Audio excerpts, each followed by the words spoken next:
La llave inglesa se me resbaló de los dedos grasientos y golpeó con un estruendo metálico el suelo de cemento de mi taller. Eran las 10:30 de la noche y yo seguía bajo el capó del viejo Seat de la señora Pardo, intentando devolverle la vida a su carburador. Los fluorescentes zumbaban sobre mi cabeza como insectos moribundos, proyectando sombras crudas sobre el espacio de trabajo manchado de aceite que había sido mi hogar durante casi 15 años. Fue entonces cuando escuché el suave arrastrar de unas zapatillas de casa detrás de mí. Papá. Me giré y me encontré con mi hijo de 10 años, Diego, de pie en el umbral, todavía en pijama. Tenía el pelo castaño alborotado en ángulos extraños y sus grandes ojos oscuros, mis ojos, reflejaban una honda preocupación. Hola, campeón. ¿Qué haces levantado tan tarde? Me limpié las manos en un trapo y caminé hacia él. ¿Has tenido otra pesadilla? Diego negó con la cabeza y luego miró a su alrededor con nerviosismo. Papá, ¿estás enfermo? La pregunta me pilló totalmente desprevenido. ¿Enfermo? No, Diego. ¿Por qué piensas eso? Él jugueteó con el dobladillo de su camiseta del hombre araña. Bueno, si no estás enfermo, ¿por qué mamá machaca pastillas en tu sopa todas las noches? Aquellas palabras me golpearon como un mazo en el pecho. Me quedé mirando a mi hijo, con la boca repentinamente seca como el papel de lija. ¿Qué has dicho? Mamá machaca pastillas en tu sopa, repitió Diego, con la voz apenas por encima de un susurro. La vi hacerlo cuando me levanté a por agua.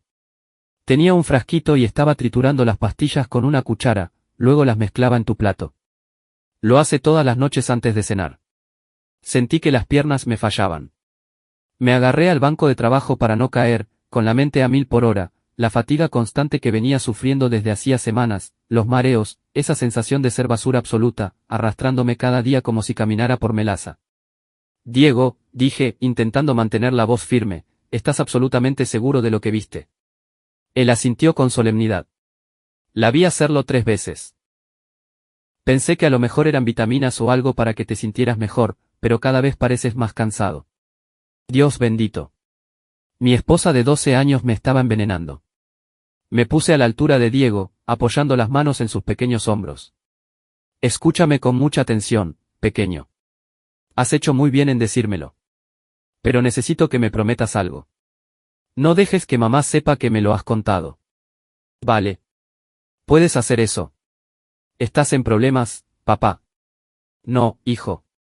Pero papá necesita aclarar algunas cosas. ¿Quieres ser mi ayudante secreto? Diego asintió con entusiasmo. Como un espía. Exactamente como un espía. Ahora, volvamos a la cama antes de que mamá se despierte. Mientras acompañaba a Diego de vuelta a la casa, mi cerebro ya estaba trabajando. Elena me esperaría pronto y la cena estaría lista. Mi plato habitual de su sopa de tomate casera, esa que tanto insistía en que me terminara cada noche durante el último mes. La casa estaba en silencio cuando entramos sin hacer ruido. El coche de Elena no estaba en la entrada, probablemente seguía trabajando hasta tarde en el bufete de abogados otra vez. O eso decía ella. En estos días, ya no sabía qué creer sobre mi mujer. Arropé a Diego y le besé la frente. Recuerda, por ahora este es nuestro secreto. Me acuerdo, papá. Te quiero. Yo también te quiero, campeón. Al bajar, encontré mi cena esperando en la encimera de la cocina. Un cuenco de sopa de tomate aún templado con un sándwich mixto cortado en diagonal, justo como a mí me gustaba. Incluso había una pequeña nota, siento haber tenido que trabajar hasta tarde otra vez. Cómetelo todo. Con amor, Me quedé mirando aquel cuenco de sopa como si fuera una víbora enroscada. ¿Cuánto tiempo llevaba esto ocurriendo? ¿Qué clase de pastillas estaba usando? Y lo más importante, ¿por qué? Me tembló la mano al levantar el plato. En lugar de comerlo, caminé hacia el fregadero y vertí todo el contenido por el desagüe. El líquido rojo se arremolinó y desapareció, llevándose quién sabe qué veneno con él. Necesitaba respuestas y las necesitaba rápido. Pero primero, tenía que ser inteligente. Si Elena intentaba envenenarme, enfrentarme a ella directamente sería un suicidio. No, necesitaba pruebas. Evidencias sólidas. Y luego tenía que descubrir qué demonios intentaba hacerme mi propia esposa. Cogí una cerveza de la nevera y me senté a la mesa, con la mente bullendo. Mañana por la noche estaría listo para ella. Mañana por la noche empezaría a obtener mis respuestas. Pero esta noche, por primera vez en semanas, no iba a dejar que mi querida esposa me diera de cenar. El día siguiente se arrastró como una endodoncia. Cada vez que pensaba en Elena machacando pastillas en mi comida, el estómago se me hacía un nudo. No dejaba de mirar el teléfono, esperando algún tipo de mensaje, pero ella mantenía su rutina habitual. Un mensaje rápido diciendo que estaba liada en el despacho. Nos vemos esta noche. Te quiero. Te quiero. Ya. Cerré el taller temprano y conduje hasta una tienda de electrónica. Si iba a pillar a Elena infraganti, necesitaba el equipo adecuado. Compré una pequeña cámara digital con capacidad de visión nocturna, de esas que usan los cazadores para rastrear animales. El chico del mostrador, probablemente no mucho mayor que Diego, parecía aburrido mientras me cobraba. Esta es buena, dijo, sin levantar la vista del móvil. La batería dura unas 8 horas en modo de detección de movimiento. Perfecto. En casa, coloqué la cámara en la cocina, escondida detrás de la cafetera con una vista clara de la zona de los fogones y la encimera. El ángulo captaría a cualquiera que preparara comida en el espacio principal. La probé 2 veces, asegurándome de que el sensor de movimiento funcionaba y de que la calidad del vídeo era suficiente para distinguir los detalles. Elena llegó a las 7:30, su hora habitual cuando decía que trabajaba hasta tarde. Parecía cansada, con el pelo rubio recogido en un moño desordenado y su traje caro arrugado. Por un momento, casi sentí lástima por ella. Casi. Hola, cariño, dijo, dándome un beso rápido en la mejilla. ¿Cómo ha ido el día? Lo de siempre, respondí, observando su rostro en busca de cualquier señal.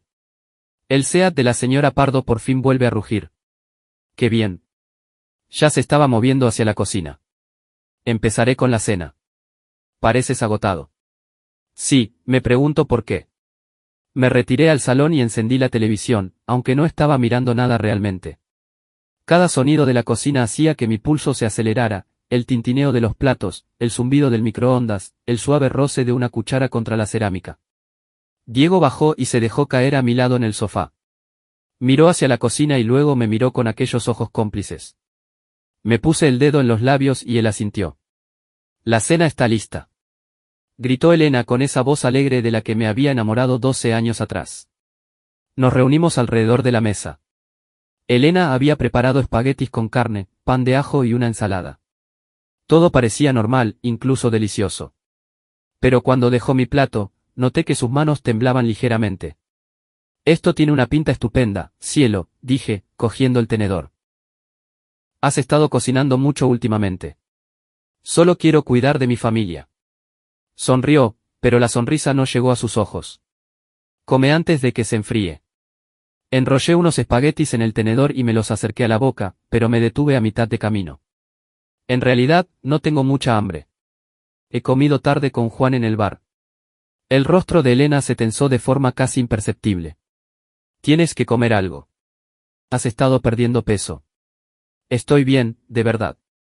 David, por favor, come aunque sea un poco. El filo en su voz era ahora inconfundible.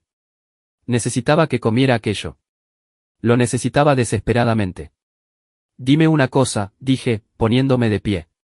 ¿Por qué no intercambiamos los platos? Yo me como el tuyo y tú el mío.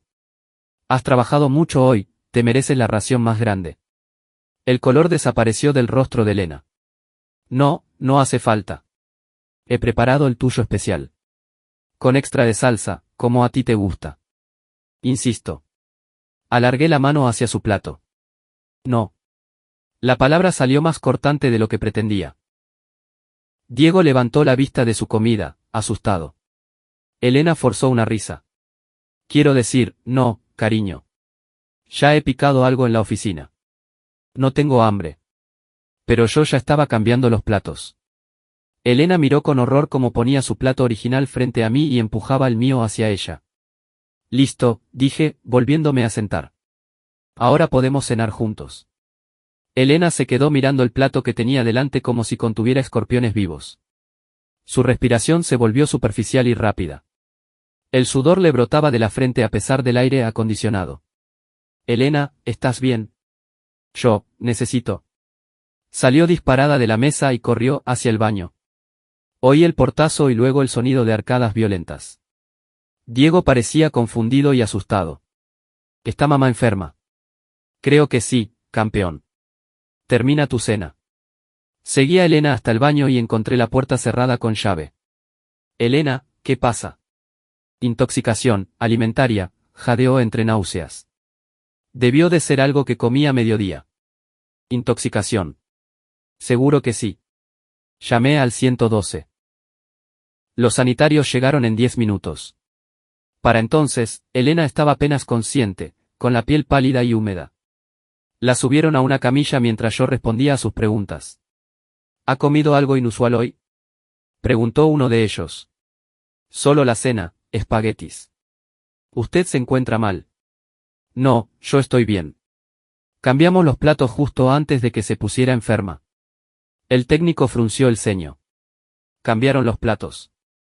Ella insistió en que yo tomara la ración más grande, pero se puso mal antes de poder probar el suyo. Fui con ellos al hospital, sosteniendo la mano de Elena mientras ella entraba y salía de la conciencia. Una parte de mí, la que la había amado durante más de una década, estaba genuinamente preocupada. Pero otra parte, la que ahora sabía que me había estado envenenando lentamente, sentía algo muy distinto, justicia, tal vez, o simplemente una fría satisfacción. En el hospital, le hicieron un lavado de estómago y análisis de sangre. Me senté en la sala de espera interpretando a la perfección el papel de marido angustiado. Cuando salió el médico, su expresión era grave. Señor García, su esposa está estable, pero hemos encontrado algo preocupante en su analítica. Ha sido envenenada con una sustancia llamada adelfa. Es de una planta, altamente tóxica. ¿Tienen adelfas cerca de su casa? No, mentí con naturalidad. Nada de eso. Lo extraño es que la concentración sugiere que ingirió una cantidad bastante grande de golpe, no un envenenamiento gradual. Casi como si, se detuvo, estudiando mi rostro. ¿Cómo qué? Como si hubiera sido mezclado en la comida. Señor García, tengo que preguntárselo, ¿existe alguna posibilidad de que su esposa haya intentado hacerse daño a sí misma? Dejé que mi rostro mostrara la dosis justa de asombro y preocupación. Elena. No. Absolutamente no. Ha estado bajo estrés por el trabajo, pero ella nunca, ¿está seguro de esto? Las pruebas no mienten. Voy a tener que informar a la policía. Es el procedimiento estándar en casos de envenenamiento. Perfecto. 2 horas más tarde, llegó el inspector Ramón Kovacs.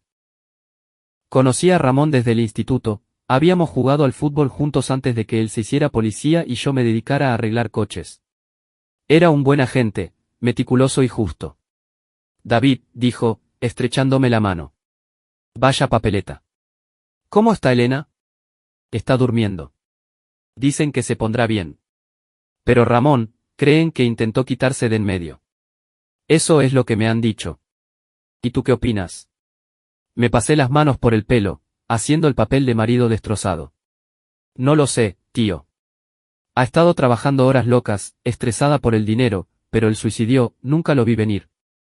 ¿Has cambiado el plato con ella esta noche? Sí. Me había puesto una ración enorme y pensé que ella se la merecía más. Me ha estado cuidando tanto últimamente, asegurándose siempre de que comiera bien. La ironía no se me escapaba. Ramón asintió, tomando notas. Tendré que registrar vuestra casa, buscar la fuente del veneno. Procedimiento estándar, ya sabes. Lo que necesites. Condujimos de vuelta a la casa juntos. Ramón hizo su trabajo, revisando el jardín, el garaje, los armarios de la cocina. Encontró el frasquito de extracto de adelfa escondido en el joyero de Elena, exactamente donde yo lo había plantado 3 horas antes mientras ella estaba inconsciente. Adelfa líquida, dijo Ramón, sosteniendo el frasco. Altamente concentrada. Unas gotas en la comida bastarían para eliminar a cualquiera. Me quedé mirando el frasco con lo que esperaba que pareciera un shock genuino. No he visto eso en mi vida. Estaba bastante bien escondido. David, tengo que preguntarte, ¿teníais problemas Elena y tú? Lo típico de un matrimonio. El estrés del trabajo, el dinero, criar a Diego, pero nada serio. O al menos eso pensaba yo. Ramón guardó la prueba en una bolsa y la selló. Lo siento, David. Sé que es difícil de aceptar, pero parece que Elena estaba planeando envenenar a alguien y se lo tomó ella por accidente. ¿Planeando envenenar a alguien? Dejé que mi voz se quebrara ligeramente. ¿A quién querría envenenar? Ramón pareció incómodo. Bueno, dado que cambió los platos contigo en el último momento. Me desplomé en una silla, ocultando mi rostro entre las manos. ¿Crees que intentaba matarme a mí? Creo que tenemos que investigar más. David, ¿te has sentido mal últimamente? Cansancio, náuseas, algo así. En realidad, sí. Durante las últimas semanas he estado agotado. Pensé que era solo exceso de trabajo. Deberíamos hacerte pruebas. Si Elena te ha estado envenenando gradualmente, Dios mío, Ramón, mi propia esposa. Pero por dentro, estaba sonriendo. La fase 1 estaba completa. Elena estaba en el hospital, expuesta como una presunta envenenadora. La prueba era clara, el motivo estaba establecido. Ahora venía la parte realmente divertida.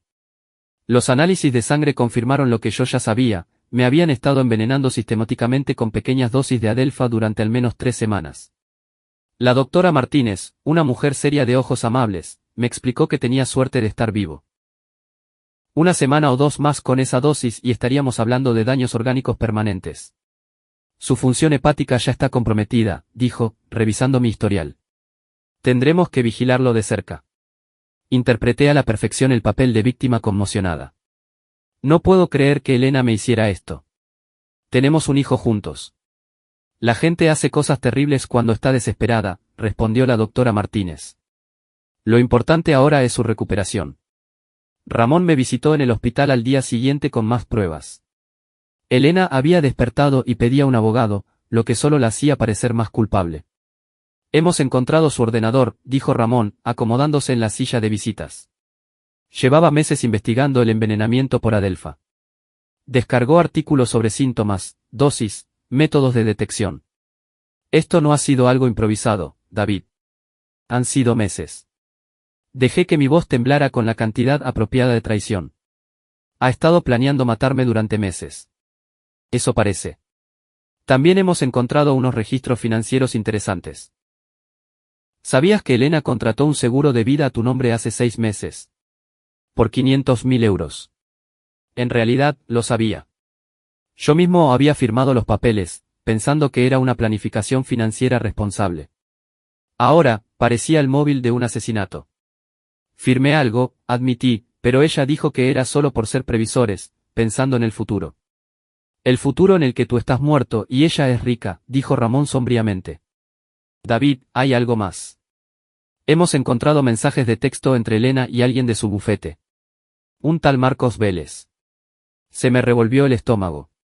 Marcos Vélez era el socio de Elena, un niño bonito de palabra fácil que conducía un Porsche y llevaba trajes que costaban más de lo que yo ganaba en un mes. Lo había conocido en las cenas de Navidad de la empresa e inmediatamente me cayó mal por su actitud engreída. ¿Qué clase de mensajes? Ramón se mostró reacio. De los que un hombre casado no quiere oír sobre su mujer. Llevaban teniendo una aventura al menos 8 meses. Y en algunos de esos mensajes, hablan de encargarse del problema. El problema eres tú. Cerré los ojos y respiré hondo, dejando que todo el peso de la traición me invadiera. No solo intento de asesinato, sino también infidelidad. Mi mujer se estaba acostando con su socio mientras me mataba lentamente. Quiero ver esos mensajes, dije en voz baja. David, no hace falta que pases por eso. Quiero verlos. Ramón me entregó su tableta a regañadientes. Los mensajes eran peores de lo que había imaginado. Conversaciones sexuales explícitas mezcladas con charlas casuales sobre mi fallecimiento. Elena describiendo lo cansado y enfermo que me veía. Marcos bromeando sobre tener paciencia mientras ella se encargaba de la situación. Un mensaje de hacía 3 días me heló la sangre, se está volviendo sospechoso, hace preguntas sobre por qué está tan cansado. Quizá tengamos que acelerar el proceso. La respuesta de Elena, solo un poco más. Unas pocas dosis más y parecerá un ataque al corazón. Causas naturales, Marcos. No puedo esperar a tenerte solo para mí. Se acabó el esconderse. Marcos, pronto, nena. Muy pronto. Le devolví la tableta a Ramón, con las manos temblando de una rabia ahora sí genuina. Quiero que los detengáis a los dos. Elena ya está bajo custodia. A Vélez lo traemos hoy para interrogarlo. Bien. Pero mientras yacía en aquella cama de hospital mirando las placas del techo, me di cuenta de que el arresto y el juicio no eran suficientes. Ni de lejos. Elena y Marcos habían planeado eliminarme, dejar a mi hijo sin padre, todo para poder estar juntos y cobrar el dinero del seguro. El sistema legal les daría unos pocos años de cárcel, quizá menos si tenían buenos abogados. Y Marcos Vélez definitivamente tenía buenos abogados. No, esto requería algo más personal. Algo que los destruyera a ambos tan completamente como ellos habían intentado destruirme a mí. Me dieron el alta 2 días después con un certificado de buena salud y una receta de suplementos para el hígado. El periódico local ya se había hecho eco de la historia, abogada local acusada de intento de asesinato contra su marido. La foto de Elena salía en portada, con aspecto demacrado y desesperado. Diego se estaba quedando con mi hermana Lucía mientras yo me recuperaba. Cuando fui a recogerlo, me abrazó más fuerte de lo habitual. ¿Estás bien de verdad, papá? Estoy bien, campeón. Gracias a ti. Me salvaste la vida al contarme lo de las pastillas. Va a ir mamá a la cárcel. ¿Cómo le explicas a un niño de 10 años que su madre intentó matar a su padre? Mamá está enferma, Diego. Hizo algo muy malo y ahora tiene que afrontar las consecuencias. ¿Se pondrá bien? Miré aquellos ojos marrones inocentes y sentí que se me rompía el corazón. No lo sé, hijo, pero tú y yo vamos a estar perfectamente. Aquella tarde, después de que Diego se durmiera, me senté en la cocina y planeé mi venganza. Elena y Marcos habían dado pasos cuidadosos y metódicos para destruir mi vida. Ahora me tocaba a mí ser cuidadoso y metódico. Empecé investigando. Marcos Vélez vivía en un ático en el centro, conducía un Porsche 911 y tenía reputación de ser uno de los solteros más codiciados de la ciudad. También era, según mis indagaciones en internet, un ludópata empedernido que debía dinero a gente muy poco recomendable. El bufete de Elena, Harwell y Asociados, era una firma prestigiosa que llevaba litigios farmacéuticos. Su mayor cliente era Meridian Pharmaceuticals, una empresa que fabricaba de todo, desde aspirinas hasta sustancias para quimioterapia. Una empresa a la que le interesaría mucho saber que uno de sus abogados había estado robando sustancias controladas para cometer un asesinato. Porque eso era lo que Elena había estado haciendo. El extracto de adelfa que usó no era algo que pudieras comprar en el vivero del barrio. Era de grado farmacéutico, del que se usa en laboratorios de investigación, del tipo que requeriría acceso a sustancias controladas y los conocimientos para refinarlo adecuadamente. El tipo de cosa que haría que tanto a Elena como a Marcos les quitaran la licencia, los procesaran por robo de sustancias y los pusieran en la lista negra para no volver a ejercer la abogacía jamás. Pero eso era solo el principio. Abrí mi portátil y empecé a hacer una lista.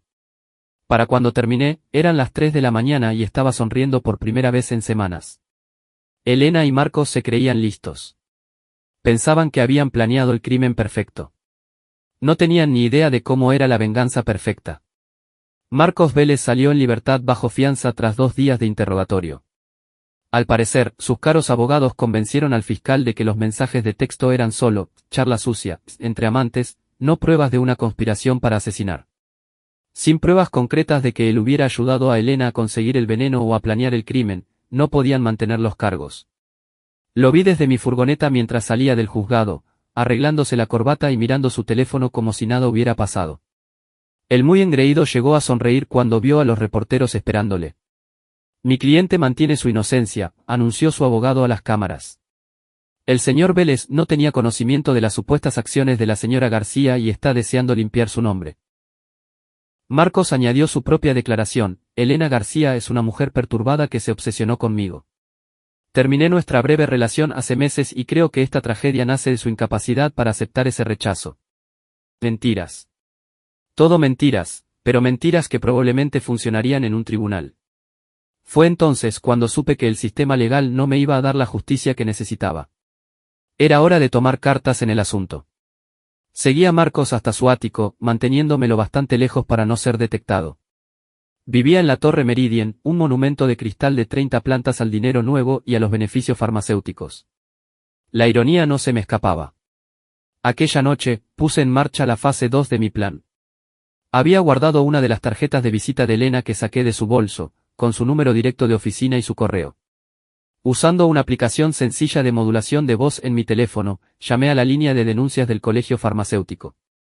Querría denunciar un presunto robo de sustancias, dije con voz distorsionada. Elena García y Marcos Vélez, de Harwell y Asociados, han estado robando sustancias controladas de su cliente, Meridian Pharmaceuticals. ¿Qué tipo de sustancias? Extracto de adelfa, grado farmacéutico. Comprueben sus registros de acceso al laboratorio de los últimos 6 meses. ¿Puede aportar alguna prueba de estas alegaciones? Comprueben las pruebas del caso de intento de asesinato de David García. La adelfa utilizada era de grado farmacéutico, no el extracto casero de la planta. Alguien con acceso al laboratorio se lo proporcionó. Colgué e hice llamadas similares a la Asociación de Abogados, a la Oficina Antidroga y al Departamento de Seguridad Corporativa de Meridian. Por la mañana, tanto Elena como Marcos estarían bajo investigación por parte de múltiples agencias. Pero no había terminado. Marcos Vélez tenía un secreto que su bufete no conocía, estaba profundamente endeudado con un prestamista llamado Vicente Torino. Lo sabía porque yo llevaba años arreglando los coches de Vicente. Él llevaba una operación de poca monta en un desguace, prestando dinero a jugadores desesperados con intereses astronómicos. Fui al desguace de Vicente y lo encontré en su oficina, un contenedor de carga convertido, lleno de archivadores y con olor a aceite de motor. David García, dijo Vicente, levantando la vista de sus papeles. Me he enterado de lo de tu mujer. Menuda putada. Sí, ha sido duro. Escucha, Vicente, necesito preguntarte por uno de tus clientes, Marcos Vélez. La expresión de Vicente se ensombreció. ¿Qué pasa con él? ¿Cuánto te debe? Eso queda entre él y yo. Vicente, este tipo ha intentado ayudar a mi mujer a eliminarme. No te pido que hagas nada ilegal. Solo quiero saber cuánto de hondo está en el agujero. Vicente estudió mi rostro durante un largo momento y luego abrió uno de sus archivadores. Vélez me debe 87.000 euros, entre principal e intereses. Tenía que haber pagado el mes pasado, pero no deja de poner excusas. ¿Qué pasa si no paga? Ya sabes lo que pasa, David. Soy un hombre de negocios, no una ONG. Me incliné hacia adelante. ¿Y si te dijera que Vélez está a punto de perder su licencia de abogado, que está bajo investigación por robo de sustancias y conspiración para asesinato, y que sus ingresos están a punto de desaparecer por completo? Vicente entrecerró los ojos. Diría que es una información muy interesante. Pensé que te resultaría útil. Salí del desguace sabiendo que los problemas financieros de Marcos estaban a punto de volverse mucho más inmediatos y personales. Vicente no se andaba con chiquitas a la hora de cobrar deudas. Después, conduje hasta las oficinas de la bloguera de cotilleos más importante de la ciudad, una mujer llamada Janet Piña, que dirigía una web llamada Confidencial Capital. Janet se ganaba la vida sacando a la luz los trapos sucios de políticos, abogados y empresarios locales. Tenía fama de ser implacable pero veraz. Señor García, dijo Janet cuando entré en su pequeña oficina sobre una cafetería. Esperaba que me contactara. Estoy trabajando en la historia del caso de su mujer. Por eso estoy aquí. Tengo información que le puede interesar. Le entregué una carpeta con copias de los mensajes entre Elena y Marcos, fotos de Marcos entrando y saliendo del edificio de Elena y registros financieros que mostraban cuando se contrató mi seguro de vida. Es una buena historia, Janet, dije mientras ella hojeaba los documentos. Intento de asesinato, infidelidad, fraude al seguro. Tu mujer y su amante se creían muy listos. Hay más. Marcos Vélez tiene deudas de juego, de las gordas, y tanto él como Elena están siendo investigados por robar sustancias a su cliente farmacéutico. A Janet se le iluminaron los ojos. ¿Puede demostrar lo del robo de sustancias? Todavía no, pero las investigaciones acaban de empezar. Y cuando encuentren la conexión entre la adelfa farmacéutica y los registros de acceso de Meridian, esto podría hundir a todo el bufete. Esa es la idea. Janet publicó su historia esa misma tarde. En pocas horas, era el artículo más leído de su web. Las noticias de la televisión local se hicieron eco por la noche y la historia se volvió viral en las redes sociales. A la mañana siguiente, Marcos Vélez era tendencia en Twitter, y no precisamente para bien. Vi la cobertura desde mi cocina, bebiendo café y sintiéndome satisfecho por primera vez en meses. El reportero estaba ante las puertas de Harwell y Asociados explicando cómo el abogado estrella de la firma y su amante casada habían supuestamente tramado un asesinato por dinero y pasión. Salió la foto de Marcos, la de su graduación, todo sonrisas y ambición. Luego mostraron su foto de la detención de hacía 2 días, demacrado y desesperado. Harwell y Asociados ha suspendido de empleo y sueldo a ambos abogados a la espera del resultado de las investigaciones, continuaba el reportero. Fuentes cercanas a la firma dicen que están considerando el despido disciplinario para proteger la reputación del bufete. Me sonó el móvil. Era Ramón Kovacs. David, tienes que tener cuidado. Marcos Vélez está haciendo ruido, diciendo que le estás acosando e interfiriendo en la investigación. No he hecho nada ilegal, Ramón. Lo sé, pero este tipo está desesperado, y la gente desesperada hace estupideces. Ándate con ojo. Puedo encargarme de Marcos Vélez. No es solo Vélez lo que me preocupa. Se dice que debe dinero a gente peligrosa. Si creen que tú eres la razón por la que no puede pagar, tendré cuidado. Pero no estaba preocupado. Que vinieran Marcos y sus acreedores a por mí. Ya había sobrevivido a un intento de asesinato. Podía con lo que me echaran. Además, apenas estaba empezando. Aquella tarde recibí una llamada del colegio de Diego. Se había peleado con otro niño que había hecho comentarios sobre que su madre era una carnicera. Lo recogí temprano y lo llevé a tomar un helado. Papá, ¿por qué la gente dice cosas malas de mamá? Porque a veces los adultos hacen cosas malas y la gente se enfada por ello. Mamá de verdad intentó hacerte daño. Miré a mi hijo, este niño inocente atrapado en algo que no podía comprender. Sí, campeón. Lo hizo. ¿Por qué? No lo sé. A veces la gente cambia, y no para bien. Diego se quedó callado un rato, concentrado en su cucurucho de chocolate. Finalmente dijo, me alegro de que estés bien. Yo también, hijo. Yo también. Esa noche recibí un SMS de un número desconocido, deja lo que estás haciendo o te arrepentirás. Se lo enseñé a Ramón cuando pasó a verme. Probablemente sea Vélez, dijo Ramón. O alguien que trabaja para él. David, quizá deberías dejarlo. Deja que el sistema legal se encargue. El sistema legal iba a dejar que se fuera de rositas. Tal vez, pero si sigues presionando, alguien va a presionar más fuerte.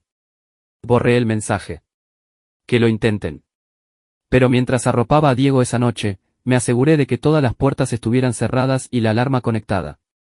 Había empezado algo que ya no podía detenerse y necesitaba estar preparado para lo que viniera. La guerra entre Marcos Vélez y yo no había hecho más que empezar. 3 días después, Marcos Vélez cometió su primer error. Se presentó en mi taller. Estaba trabajando en la reconstrucción de una transmisión cuando oí el ronroneo inconfundible de su Porsche entrando en el aparcamiento. A través del portón, lo vi bajar del coche y mirar a su alrededor con nerviosismo. Iba vestido de manera más informal que de costumbre, con vaqueros y un polo, pero seguía pareciendo alguien que no había trabajado con las manos en su vida. David García. Gritó. Me limpié las manos en un trapo y me acerqué a él. Marcos Vélez, ¿qué te trae por mi humilde establecimiento? Tenemos que hablar. No creo que tengamos nada de qué hablar. Marcos miró a los lados para asegurarse de que estábamos solos. Mira, sé que crees que estuve implicado en lo que hizo Elena, pero te equivocas. Terminé con ella hace meses. Se obsesionó. Empezó a decir locuras sobre quitarte de en medio para que pudiéramos estar juntos. Le dije que buscara ayuda. Qué curioso, eso no es lo que decían tus mensajes. Se le tensó la mandíbula. Esos mensajes se sacaron de contexto. Elena estaba delirando. Yo solo le seguía la corriente para mantenerla calmada hasta que pudiera decidir cómo manejar la situación. Por manejar la situación, te refieres a dejar que me matara. Nunca pensé que lo haría de verdad.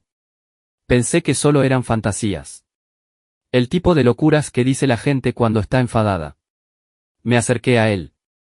Marcos era más alto que yo, pero tenía el aspecto blando de un hombre que nunca se había peleado de verdad.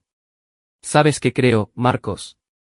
Creo que eres un pedazo de basura mentiroso que ayudó a planear mi asesinato. Estoy intentando ser razonable aquí. ¿Razonable? Me reí. Te acostaste con mi mujer, la ayudaste a planear cómo eliminarme y ahora quieres ser razonable. El rostro de Marcos se puso rojo. Elena me sedujo. Ella vino a por mí, no al revés. Y nunca la ayudé con nada. Entonces, ¿cómo consiguió el extracto de Adelfa farmacéutico? No lo sé. Quizá lo robó ella misma de un laboratorio al que no tenía acceso usando conocimientos que no poseía. Vamos, Marcos. Eres un tipo listo. ¿Sabes qué aspecto tiene esto? Marcos se pasó las manos por el pelo, perdiendo la compostura. Mira, David, siento lo que te ha pasado. De verdad. Pero destruir mi vida no va a cambiar nada. Me hará sentir mejor. De eso se trata. Venganza. Justicia. Hay una diferencia. La policía no pudo demostrar que yo estuviera implicado porque no lo estaba. Pero tú has estado difundiendo mentiras sobre mí, arruinando mi reputación, costándome mi trabajo. Tu reputación se arruinó sola cuando empezaste a acostarte con mujeres casadas y a ayudarlas a cometer asesinatos. Marcos se acercó más, bajando la voz hasta un susurro amenazante. Quiero que pares. Se acabaron las llamadas a las agencias. Se acabó hablar con periodistas. Se acabó acosar a mis socios o a mis acreedores. ¿O qué? O haré que pares. Sonreí. Es una amenaza, abogado. Es una promesa. Fue entonces cuando Marcos cometió su segundo error. Me puso la mano en el pecho y me dio un empujón. Yo había sido boxeador aficionado en mis 20 y 15 años de mecánica me habían mantenido fuerte. Marcos Vélez era un abogado blando que probablemente no había pegado un puñetazo desde el colegio. La pelea duró unos 10 segundos. Agarré la muñeca de Marcos, le retorcí el brazo a la espalda y lo estampé de cara contra el lateral de su Porsche. Gritó de dolor y sorpresa. Pasa una cosa con las amenazas, Marcos, dije, aplicando la presión justa en su brazo para hacerle gemir. Solo funcionan si la gente te tiene miedo. Y yo no le tengo miedo a un cobarde que ayuda a mujeres a envenenar a sus maridos. Suéltame, llamaré a la policía. Ah, adelante. Cuéntales cómo has venido a mi negocio a amenazarme y luego me has atacado. A ver qué tal te sale. Le solté el brazo y retrocedí. Marcos se enderezó, frotándose el hombro y mirándome con una mezcla de dolor y humillación. Esto no ha terminado, dijo. Tienes razón. No ha terminado. Marcos volvió a su Porsche y se fue, pero no antes de que le viera hacer una llamada. Probablemente a su abogado, o quizá a alguien muy distinto. Volví a trabajar en la transmisión, pero mi mente estaba en otra parte. La visita de Marcos había sido una expedición de reconocimiento, un intento de medir mis intenciones y quizá intimidarme. En lugar de eso, había revelado lo desesperado que se estaba volviendo. Bien. La gente desesperada comete errores, y yo contaba con que Marcos cometiera más. Aquella tarde estaba cenando con Diego cuando me sonó el móvil. Era mi viejo amigo Jorge Kovacs, el hermano mayor de Ramón, que era dueño de un bar llamado El Ancla. David, tienes que venir aquí ahora mismo. ¿Qué pasa? Tú ven y no traigas a Diego. Dejé a Diego en casa de Lucía y conduje hasta el bar de Jorge.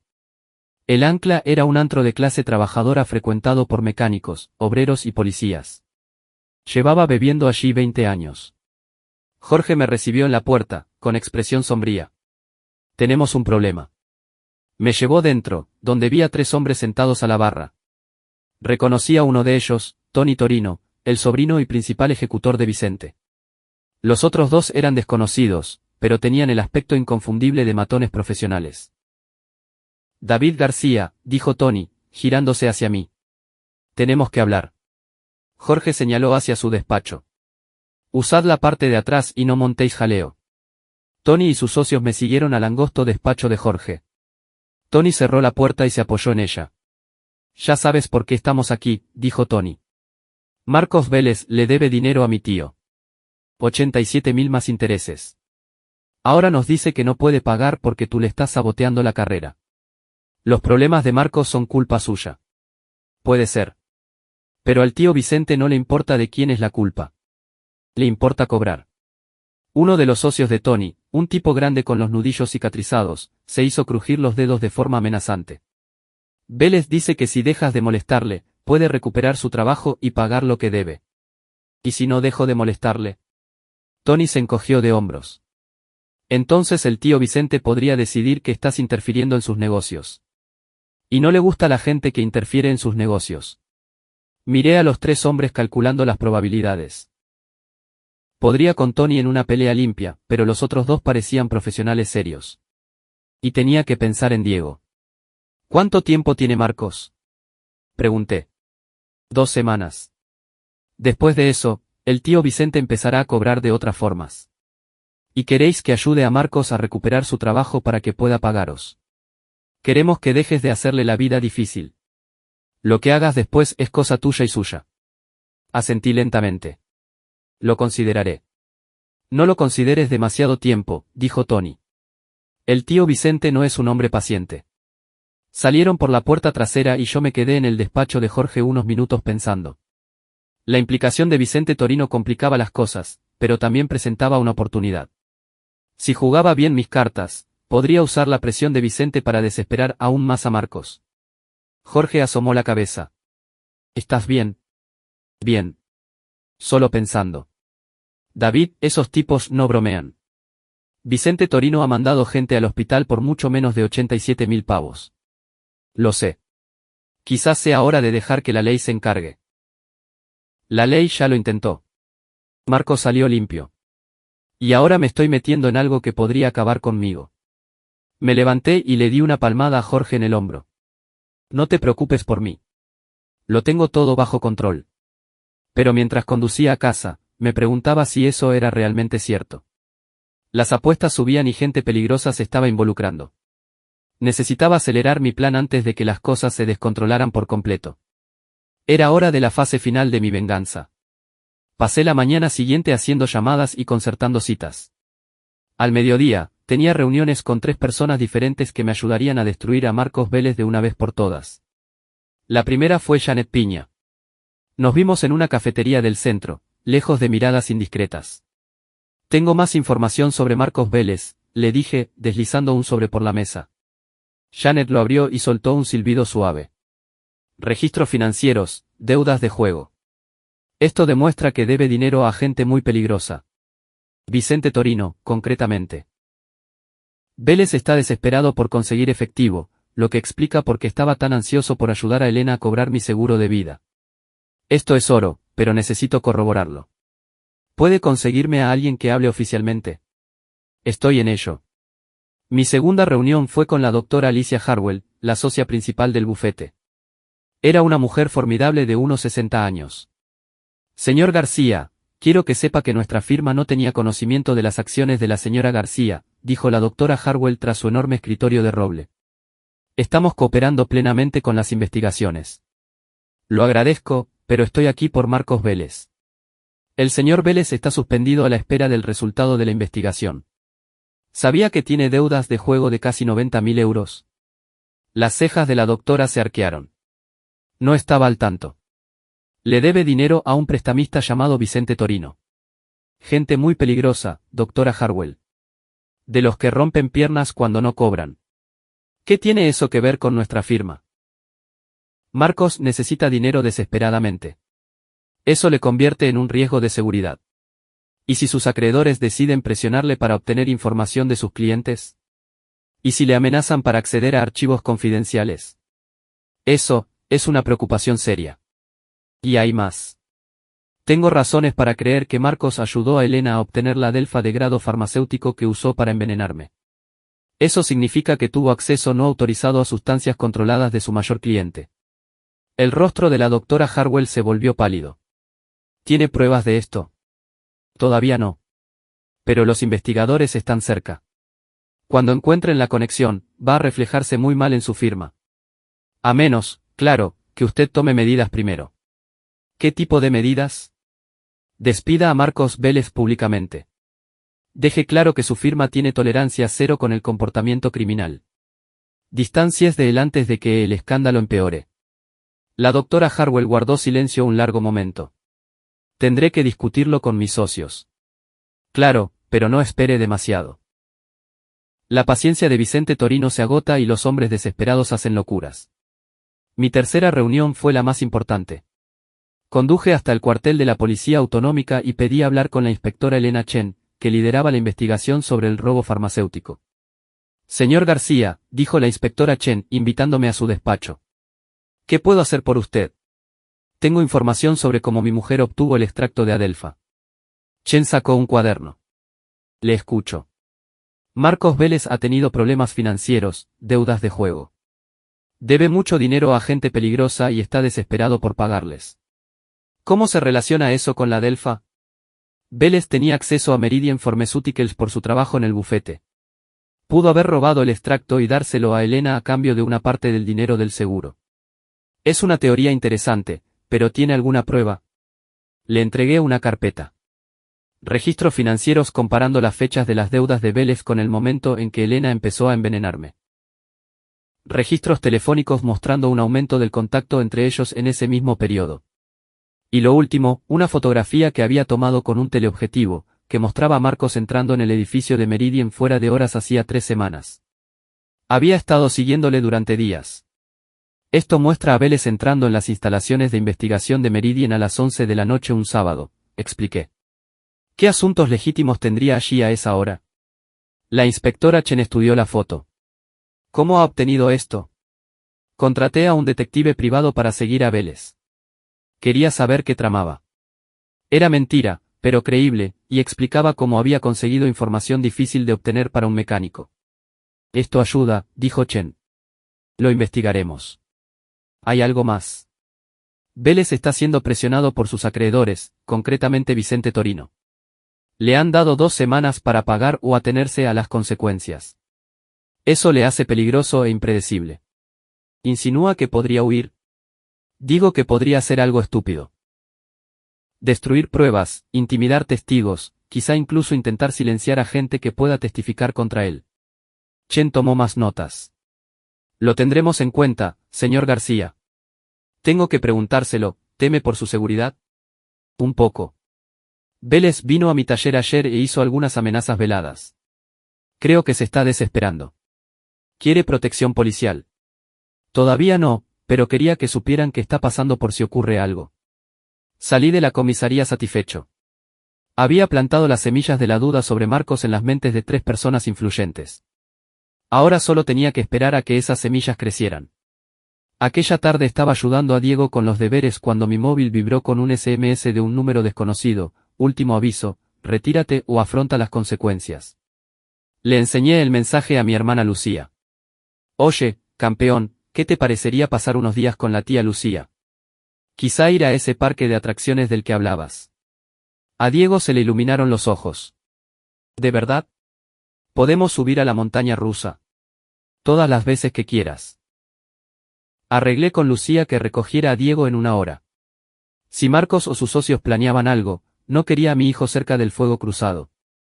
Después de que Diego se fuera, me senté en la cocina y esperé. La casa estaba en silencio, salvo por el zumbido de la nevera. Tenía mi escopeta cargada y al alcance de la mano, por si acaso, pero el ataque no llegó esa noche.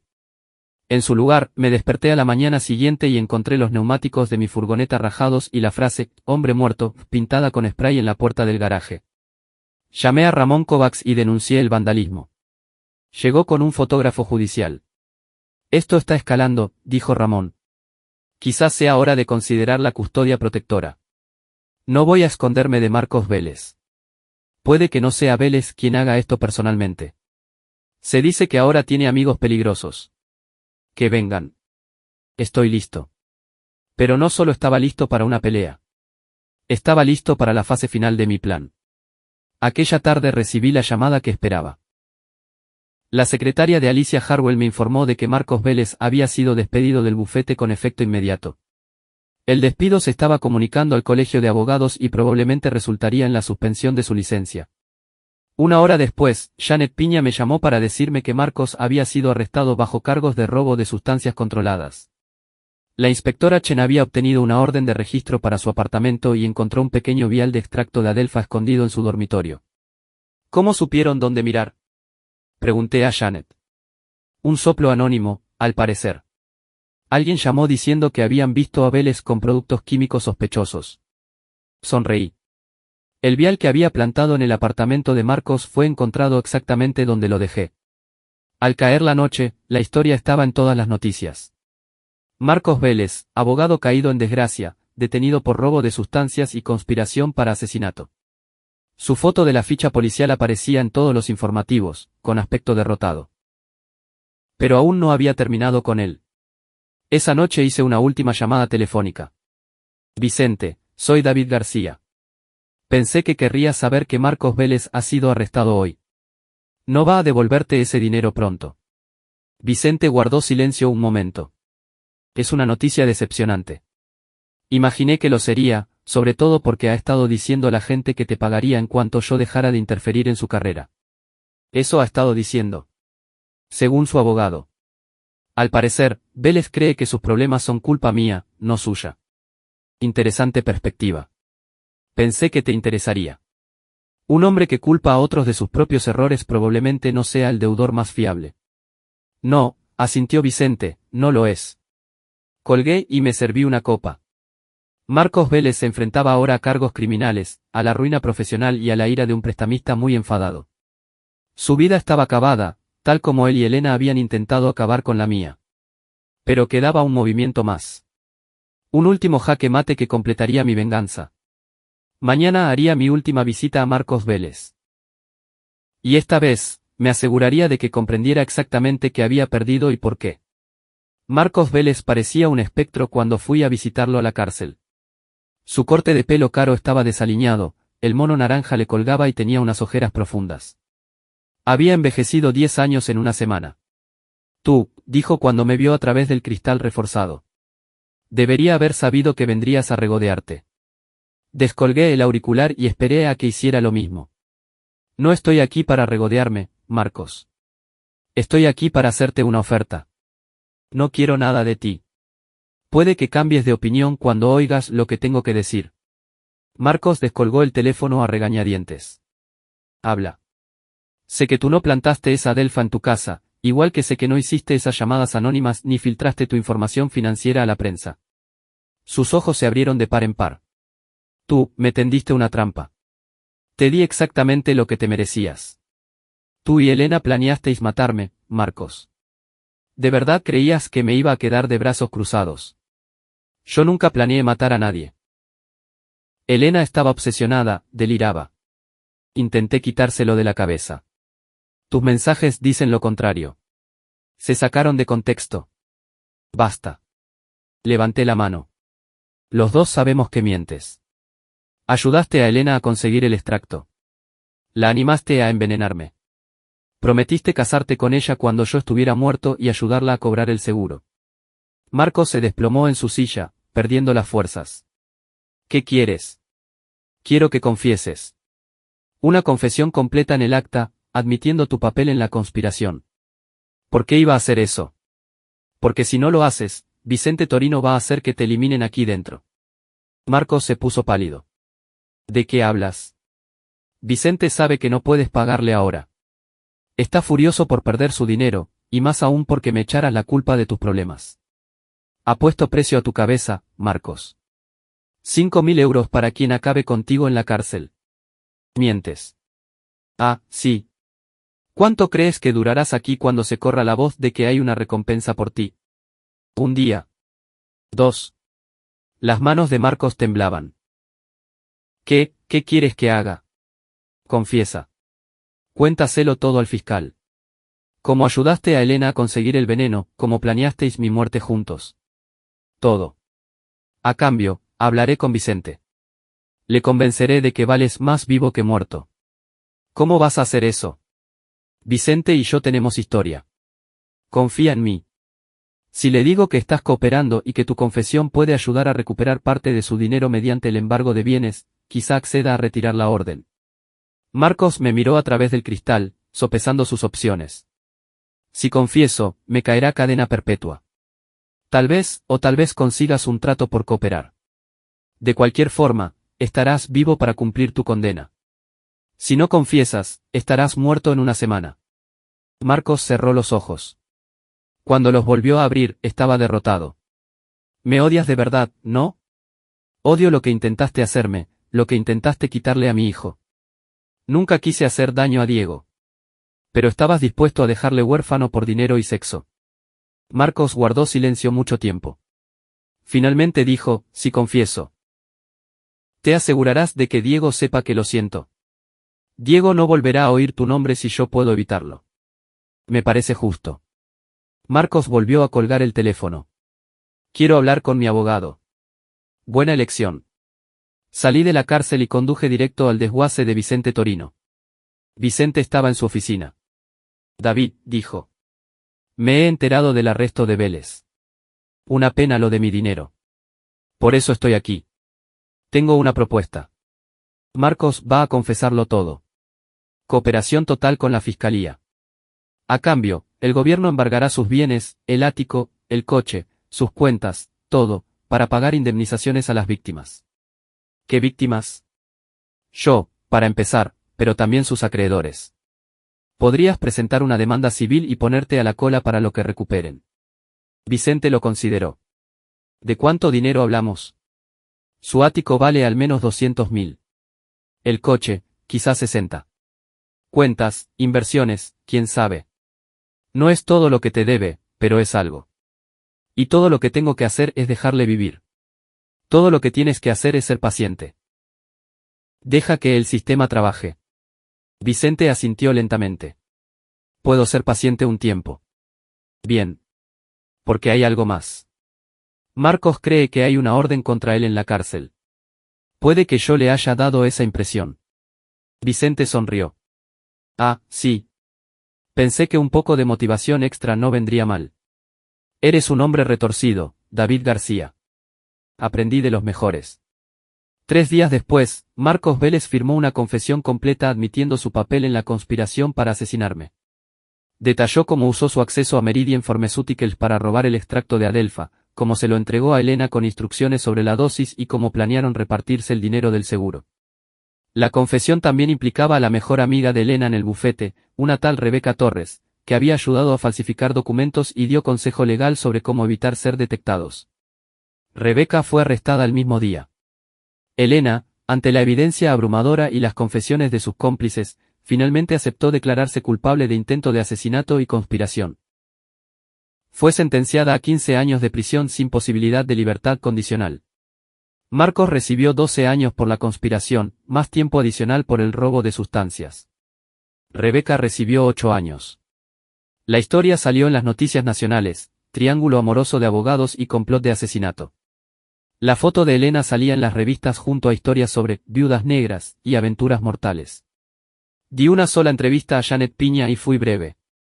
Solo me alegro de que se haya hecho justicia, le dije. Mi hijo y yo por fin podemos seguir con nuestras vidas. Se siente reivindicado. Me siento aliviado. Esa gente intentó destruir mi familia y ahora afrontan las consecuencias. Hay quien dice que usted orquestó toda la investigación, que manipuló pruebas y testigos para asegurar las condenas. Miré directamente a la cámara. Cooperé plenamente con la policía y les proporcioné la información según la iba descubriendo. Todo lo demás fue su investigación, no la mía. Era cierto. Técnicamente había cooperado. Solo no había mencionado que también había plantado pruebas, manipulado testigos y orquestado la mayoría de los hallazgos. Pero eso quedaba entre mi conciencia y yo. 6 meses después, estaba de nuevo en el taller con el SEAT de la señora Pardo. Hay cosas que nunca cambian. Diego estaba mejor, seguía yendo a terapia, pero sus notas subían y volvía a tener amigos. Nos habíamos mudado a una casa nueva al otro lado de la ciudad, lejos de los recuerdos y la atención mediática. Era más pequeña, pero se sentía más como un hogar. Me estaba limpiando las manos cuando la inspectora Chen pasó por el taller. Señor García, ¿cómo va todo? Bien. Muy bien. ¿Qué la trae por aquí? Solo quería decirle que hemos cerrado el último de los casos relacionados con la conspiración. Rebeca Torres fue sentenciada ayer. Lo vi en las noticias. ¿Hay algo más?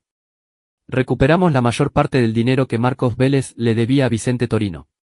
El Tribunal Civil ordenó que se le pagara como parte de la restitución. Es una buena noticia. Vicente Torino quería que le diera las gracias por su cooperación en la investigación. Sonreí. Solo cumplía con mi deber ciudadano. La inspectora Chen me estudió un momento. Sabe, señor García, en todos mis años como detective, nunca he visto un caso que encajara tan perfectamente. Cada prueba, cada testigo, cada avance, todo se alineó de forma exacta. A veces la justicia funciona como debe. A veces. O a veces alguien se encarga de que funcione como debe. La miré fijamente. No sé a qué se refiere. Creo que sí lo sabe. Pero también creo que es usted un hombre al que se le hizo un gran daño y que se aseguró de que los responsables pagaran por ello. Puedo respetar eso. Cuando se fue, volví al coche. La señora Pardo necesitaba su vehículo y yo era bueno arreglando cosas que estaban rotas. Esa noche, Diego y yo cenamos en la cocina, los dos solos. Diego me contaba su día en el colegio, un proyecto de ciencias, una chica de su clase que le parecía guapa, cosas normales, cosas buenas. Papá, dijo Diego mientras yo recogía los platos. ¿Eres feliz ahora? ¿A qué te refieres, campeón? Me refiero a si eres feliz porque los malos han ido a la cárcel. ¿Eres feliz porque mamá ya no puede hacernos daño? Me volví a sentar y miré a mi hijo. Soy feliz porque estamos a salvo. Soy feliz porque nos tenemos el uno al otro. Y soy feliz porque se ha hecho justicia. Bien, dijo Diego, porque tuve miedo un tiempo de que te estuvieras volviendo como ellos. Como la gente mala. Sus palabras me dolieron más de lo esperado. ¿Por qué pensaste eso? Estabas enfadado todo el tiempo y hacías cosas secretas, llamadas cuando pensabas que no te oía. Me preocupaba que estuvieras planeando hacer daño a alguien. Crucé la mesa y le cogí la mano. Diego, quiero que entiendas algo. Lo que hice, lo hice para protegernos. Para asegurarme de que la gente que intentó romper nuestra familia no pudiera hacer daño a nadie más. Pero no me he convertido en una mala persona. Eso espero, papá. De verdad que lo espero. Aquella noche, con Diego ya dormido, me senté en el porche y pensé en lo que había dicho. Me había vuelto como ellos. Mi búsqueda de venganza me había convertido en el tipo de persona contra la que luchaba. Había manipulado pruebas. Había mentido a la policía. Había orquestado la destrucción de 3 vidas, aunque se lo merecieran. Pero también había protegido a mi hijo. Había asegurado que se hiciera justicia cuando el sistema legal estaba dispuesto a dejar que unos asesinos se fueran de rositas. Me aseguré de que Elena, Marcos y Rebeca afrontaran las consecuencias. Quizá la línea entre la justicia y la venganza no era tan clara como pensaba. Quizá a veces la gente buena tenía que hacer cosas cuestionables para proteger a los que amaba. O quizá solo me decía eso a mí mismo para poder dormir por las noches. Sea como sea, se había acabado. Elena estaba en prisión. Marcos estaba en prisión. Rebeca estaba en prisión. Diego y yo estábamos a salvo y estábamos juntos. Eso era lo único que importaba. Terminé mi cerveza y entré para ver a Diego una vez más. Dormía tranquilo, con el rostro relajado e inocente. En lo que sea que me hubiera convertido para protegerle, había valido la pena. Hay precios que merece la pena pagar. Hay líneas que merece la pena cruzar. Y hay personas que reciben exactamente lo que se merecen.